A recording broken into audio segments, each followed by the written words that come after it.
విషయాల గురించి మాట్లాడేటువంటి నైతిక విలువలు నీకు లేవు, నైతిక స్థైర్యం నీకు లేదు.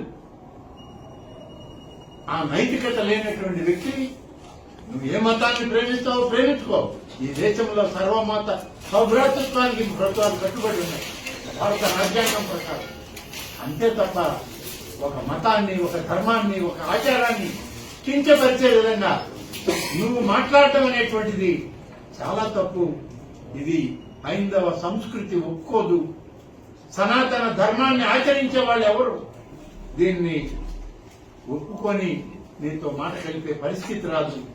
ఇప్పటికే పతనావస్థకి చెందినటువంటి మీరు ఇంకా హైందవ ధర్మాల గురించి, సంప్రదాయాల గురించి మీరు మాట్లాడమే. కాబట్టి మీకు ఆ హక్కు లేదు, ఆ రకంగా మాట్లాడేటువంటి నైతికత మీకు రాదు. దయచేసి ఇప్పటికైనా బుద్ధి తెచ్చుకోండి. సాక్షాత్తు ఆ దేవదేవుడు పాదాల చెంత ఉన్నారు. కనీసం అప్పుడప్పుడు ఆ పాదాలు తాకైనా మీరు కొంతైనా పుణ్యం పుచ్చుకోండి. మేము హిందువులు అని చెప్పడం కాదు, హైందవ ధర్మాన్ని గౌరవించండి, సనాతన ఆచారాలను గౌరవించండి, ఆగమ పండితుల యొక్క శాస్త్రాలను గౌరవించండి. వాటిని అందిపుచ్చుకుని ఆ శాస్త్రాల యొక్క విలువల్ని కాపాడడానికి మీరు పనిచేయండి. యథానాయకుడు తథా శిష్యుడు అన్నట్టు మీరు మాకు నేర్పడానికి వచ్చారా?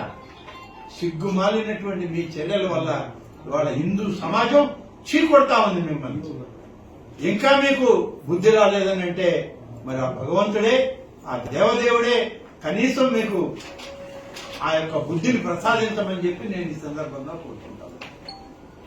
చూసారు కదండి, మరి ఈ వీడియో కనుక మీకు నచ్చినట్లయితే ఒక లైక్ కొట్టేసి మీ అభిప్రాయాన్ని కూడా కామెంట్ బాక్స్ లో తెలియజేస్తూ ఇలాంటి ఇంట్రెస్టింగ్ అప్డేట్స్ కోసం మా ఛానల్ ని సబ్స్క్రైబ్ చేసుకోండి.